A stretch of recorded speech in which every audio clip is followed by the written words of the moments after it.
भारत ने इतिहास रच दिया है। भारत ने सेंचुरियन टी20 मैच जीता और रोमांचक मुकाबले में साउथ अफ्रीका को हरा दिया। भारत ने साउथ अफ्रीका को 11 रनों से हराया है। सीरीज में भारत ने 2-1 की बढ़त हासिल कर ली है। तो देखिए, सीरीज में अब भारत ने 2-1 की बढ़त हासिल की है। साउथ अफ्रीका को भारत ने टी20 में हराया है और अब इसी के साथ जो है 2-1 के साथ भारत आगे है।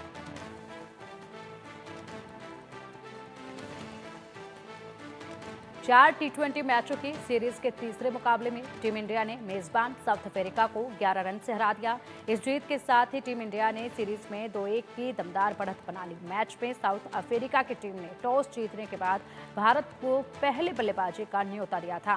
पहले बैटिंग करते हुए टीम इंडिया ने तिलक वर्मा के शतक की मदद से 219 रन का स्कोर खड़ा कर दिया था। इसके जवाब में साउथ अफ्रीका की टीम 208 रन ही बना पाई। भारत और साउथ अफ्रीका के बीच 4 मैचों की टी20 सीरीज का तीसरा मैच सेंचुरियन के सुपर स्पॉट पार्क में खेला गया। इस मुकाबले में टीम इंडिया ने बाजी मारी और सीरीज में 2-1 की बढ़त बना ली। टीम इंडिया के लिए ये मुकाबला काफी अहम था, क्योंकि इस मैच को जीतकर टीम इंडिया ने सीरीज हार के खतरे को टाल दिया।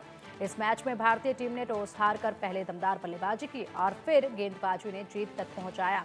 युवा बल्लेबाज तिलक वर्मा और इस मैच में टीम इंडिया की जीत के हीरो रहे। उनके बल्ले से एक शानदार शतक देखने को मिला और बहुत ही दिलचस्प बेहतरीन मैच जो है वो देखा गया। जिस तरीके से यहाँ पर तिलक वर्मा ने अपनी शानदार कला दिखाई, उसके बाद जिस तरीके से उन्होंने शानदार पारी खेली, हर कोई हैरान था। शानदार शतक देखने को मिला।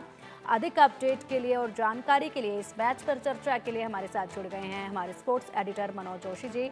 मनोज जी, टीम इंडिया ने बेहतरीन प्रदर्शन करके दिखाया और जिस तरीके से पिछले मैच पे हमने डिस्कस किया था, उस वक्त के बाद अब काफ़ी बदलाव जो है टीम इंडिया की रणनीति में भी देखा गया और वो काम भी आई और इसलिए टीम इंडिया जीती और 2-1 से अब आगे है।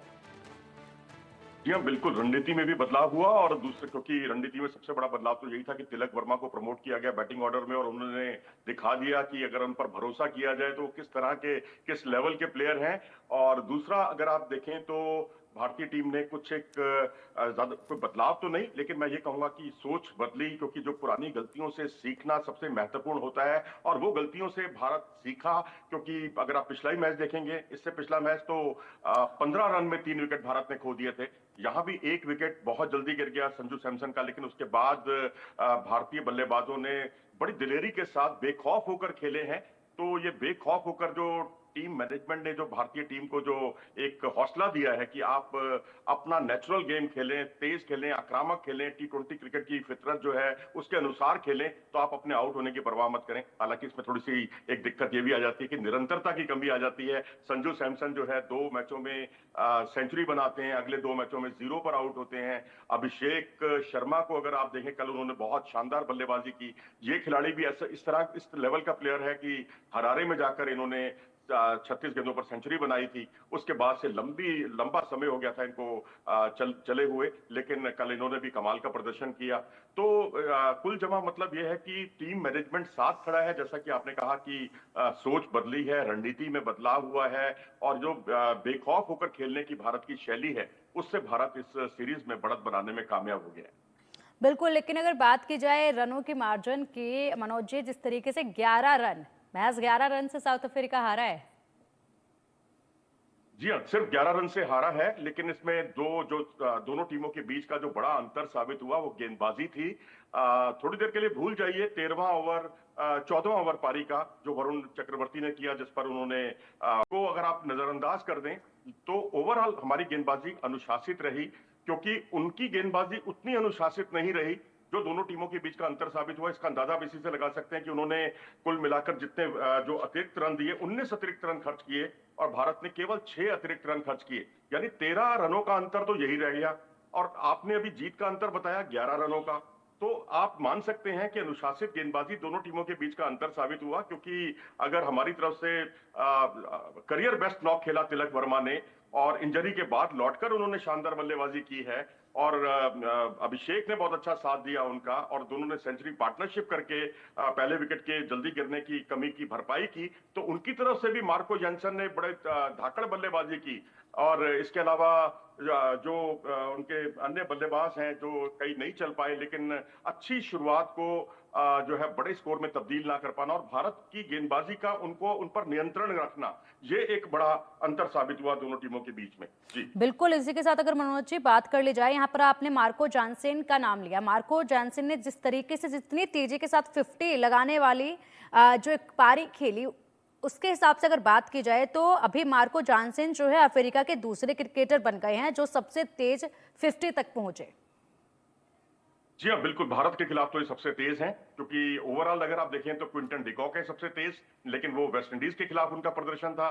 इनका प्रदर्शन भारत के खिलाफ है, तो भारत के खिलाफ तो आपने बिल्कुल सही कहा कि इनका सर्वश्रेष्ठ प्रदर्शन था और उसमें हार्दिक पांड्या का जो 19वें ओवर पर भारत को ध्यान देना होगा, क्योंकि पिछले मैच में हमने अर्शदीप को पिटते हुए देखा था, 4 चौके खाते हुए देखा था। यहाँ पर हमने 26 रन हार्दिक पांड्या को खाते हुए देखा। तो 19वां ओवर वाकई, और पहले हमने भुवनेश्वर को भी देखा जब वो आए थे, वापसी की थी, वहां भी वो बड़े 19वें ओवर में महंगे साबित हो रहे थे कुछ एक मैचों में।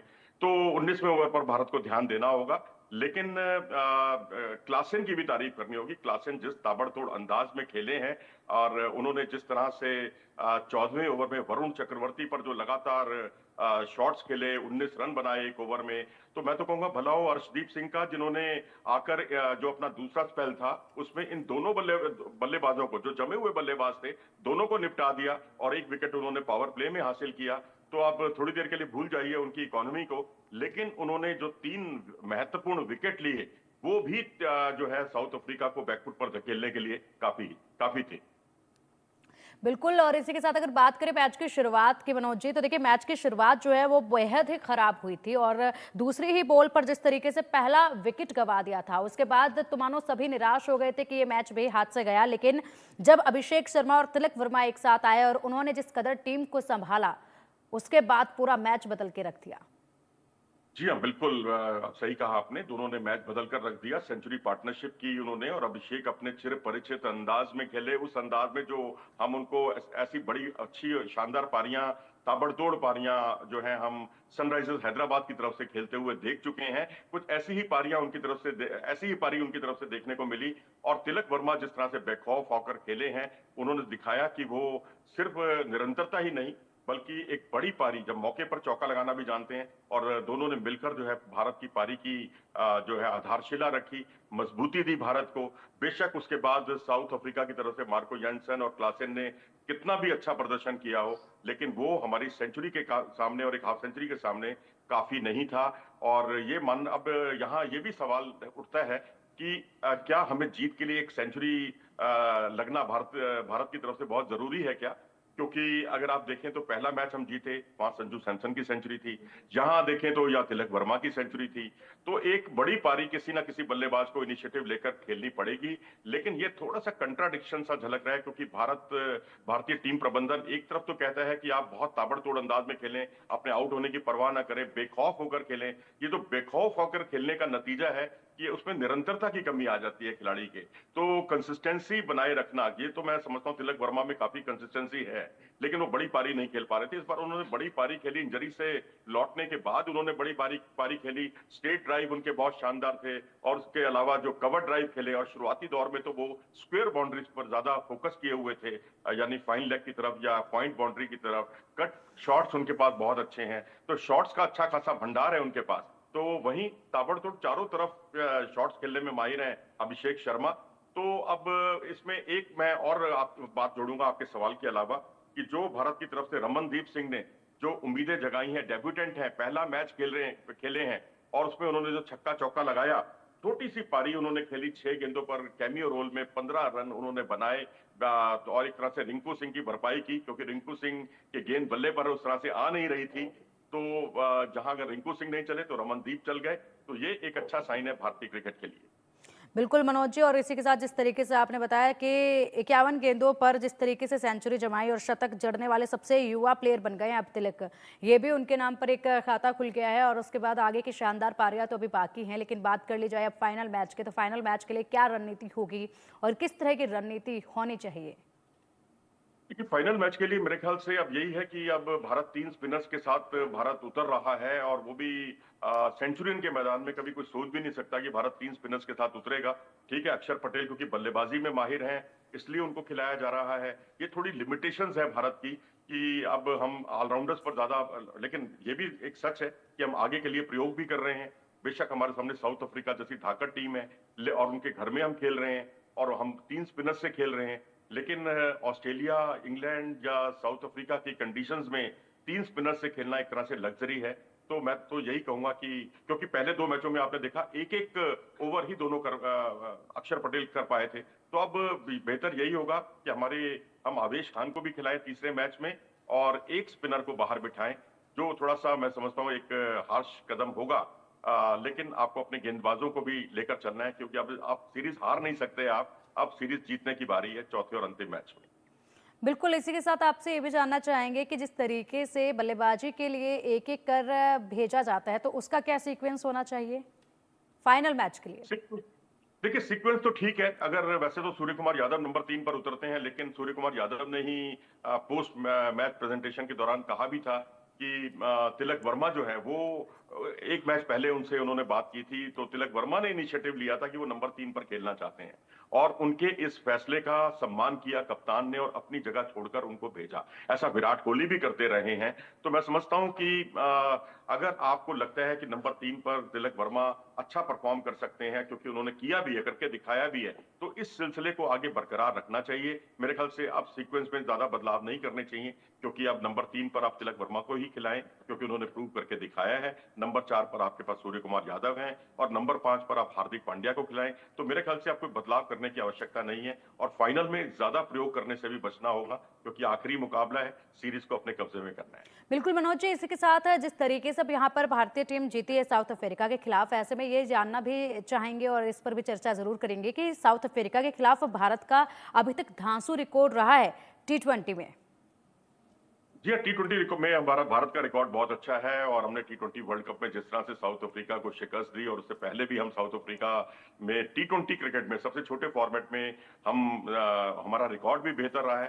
तो ये रिकॉर्ड मुझे लगता है आगे भी बरकरार रहेगा क्योंकि हमारे पावर हिटर्स जो है शुरुआती जो टॉप ऑर्डर है वो चलता है तो भारत की बल्ले बल्ले हो जाती है। अब हमें इसी पर चिंतन करना है कि अगर टॉप ऑर्डर नहीं चलेगा तो क्या होगा, जैसे कि दूसरे मैच में हुआ, वहां हमारा टॉप ऑर्डर नहीं चला तो हमारा जो मिडिल ऑर्डर है वो डैमेज कंट्रोल ही करता रह गया और आखिरी ओवरों में हम रन बना नहीं पाते। इस बार हमने पुरानी गलती से सबक सीखा, हमने ज्यादा रन बनाए, आपके 65 रन बनाए आखिरी 5 ओवर में, लेकिन साउथ अफ्रीका ने हमसे भी तेज बल्लेबाजी की है, हमें ये नहीं भूलना चाहिए। तो अब ये है कि हम शुरुआती ओवरों में विकेट ना खोना और अगर एक आध विकेट गिरता भी है तो बेखौफ होना अच्छी बात है, लेकिन ओवर कॉन्फिडेंस होना बुरी बात है, खराब बात है। और इसमें आप टेस्ट मैच में कभी 36 रन पर तो कभी 47 रन पर उखड़ भी चुके हैं और T20 क्रिकेट में क्योंकि हमारे 20 ही ओवर होते हैं तो आपके पास एक चांस लेने का मौका होता है और वो हमारे खिलाड़ियों ने बखूबी उस काम को बखूबी करके दिखाया है।